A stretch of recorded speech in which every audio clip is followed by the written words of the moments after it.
quickly. Crafty Lion in front, opened up a length and a half. Coherence is battling on into second placing, but Crafty Lion's coming away. Crafty Lion won it by 2.5 lengths. Yeah, another really good result this week with Crafty Lion winning at Ararat. Been a good result, that horse. We got him from a large Melbourne stable, and he's probably at the end of his run when we got him. He'd been placed a couple of times over distance, so we've given him a really good spell. He's put on a heap of weight. We brought him back in. Second up over 2,000 metres. Well done to all the staff here. That's a very hard thing to do, but he's a genuine mile and a half, maybe even a 2-mile horse, this horse. So he got a gun ride from Robbo. I actually thought he might have still been one run away. I thought maybe next start over 2,400 might have been his go, but drawing one, got a gun run. The runs come when he needed it, and I thought he was very strong through the line. He probably ended up being 5 or 6 lengths in front after a winning post. So really well done to Brian O'Dwyer, who's bought a few nice tried horses in the stable, and he looks like he's got a big future, which is great. Another one of Brian's horses I thought went really well, Honeywine at Pakenham. You know, he's got to Saturday City grade now, that horse, and as I keep sort of spruiking the horse a little bit, I really like him. You know, he tracked up beautifully in the run and wasn't beaten all that far, so follow him. He's going to make a really nice horse. I'm just sort of working my way around how to train him, and he's pulled up pretty good, so we'll probably take him back to the races in a couple of weeks, and no doubt he'll be hard to beat. Righto, now runners this week. It's absolutely pouring rain here, so we're probably going to get a few wet tracks over the next few days, so I'll be interested to see how we go there. Friday night, Moonee Valley, got 2 in there. Now, Macrobius and Prince Ziggy, both last start winners up at Wodonga. Both were very tough at the line, so they probably deserve a crack at a better grade. Macrobius goes to the mile at the Valley, drawn 1, claiming on him, gets him good in the weights, gets him good on the barriers. He's had 2 runs over a mile now. He should be cherry ripe. He'll bowl along, put a really good tempo into the race, and he's very tough, and he galloped up good through the week, and he's very, very sound and healthy, that horse. So he'll go as good as he can go. Whether that's good enough or not to win, we'll find out, but can't produce that horse in any better health. He's great.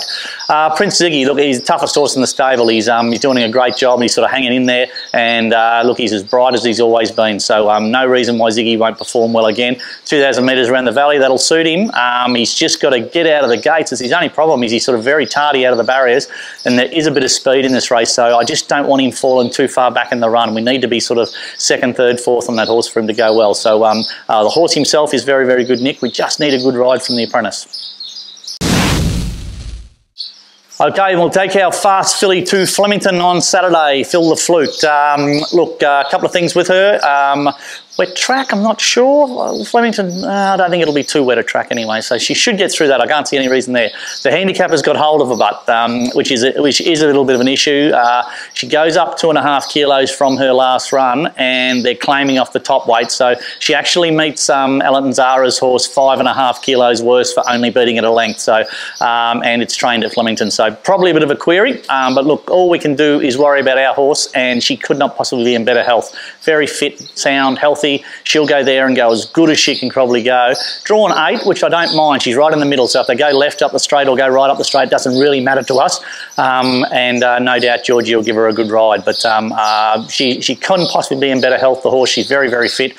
Just, you know, the handicapper's got hold of her now, and so she's got to start to carry a bit of weight. How she'll go with that, we're not really sure because she's not all that big, but you know that she's very, very honest and she'll give her best. Also Saturday at Geelong. Now, I've got Duke of Oz in there. I was going to run him at Terang on Wednesday, but it was 36 degrees, and that's not his go at all. A little bit of rain, coolish weather, that's going to really suit him. So he gets his chance. He's just been knocking on the door for quite a while, that horse. He just needs to win a race. And the horse galloped up great yesterday, so no doubt he'll go as good as he goes. He just needs to jump and sort of box seat and give himself a chance and have sort of even luck, and he'll be right around about the mark. I expect him to go really well. I've also got One Penny Red in there. Now, I ran him through the week at Ararat and we rode him back, and he sort of still didn't really settle even though we rode him off the speed. I've got him in a Geelong on a quick backup. I'm not really sure whether I'm going to run him or not, but I just thought with a run under his belt and the edge off him a little bit just might help him settle. At the moment, he's jumping out and going as fast as he can and sort of working against himself a little bit, and then sort of he's a bit gas late. So I'll just see what barrier he draws and how the horse is. He's probably very 50-50 whether he'll run or not, but I just thought with the edge off him, he may just settle a little bit better, and he only has to settle for the first half of the race and he'll be right in the finish. So I'll just make a decision on that probably Friday afternoon.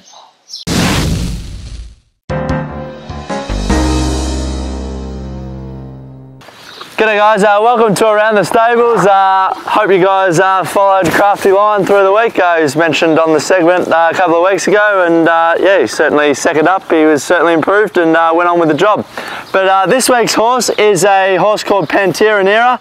He's one of those real likeable horses around the stables. He's got plenty of character, and yeah, I think he's certainly got enough ability as well. He last prep he was sort of just that little bit immature, but he's come back in this time. He's matured up, and his head's really with it this prep. And yeah, he's had a couple of gallops at the farm. He galloped this morning at the farm. He's pulled up really well from it, and he'll go to have a jump out at the farm early next week. And yeah, I'd say he'll be back at the races between Christmas and New Year.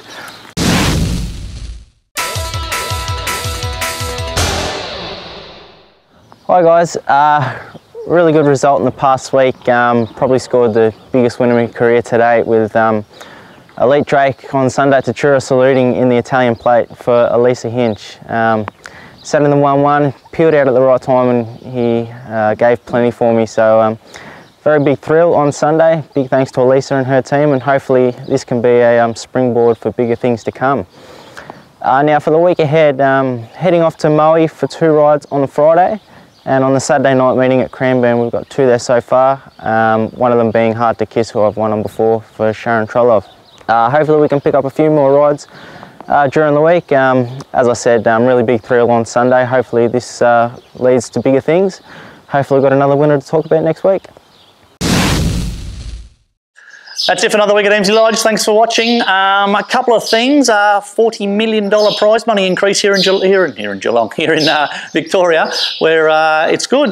Gives us, I think the minimum prize money now is going to be $35,000 for a race, so that's quite significant. You know, you win a race, you're probably an extra $2,000 or $3,000 just at winning country races, so that does help a lot of people hang in the game. You know, it's very expensive to train these things, and a significant prize money raise is fantastic, and it's not just a little one. I think it's quite a significant prize money increase, so that's good. And one more thing is congratulations to Rob Windmill becoming a life member of the Geelong, the Thoroughbred Club of Geelong. Very deserved. Rob's been president there for 15 years and was voted unanimously at a AGM the other day. So well done to Rob. Until next week, see you later. Whisperer. You can't be going any better. He's up and going. He's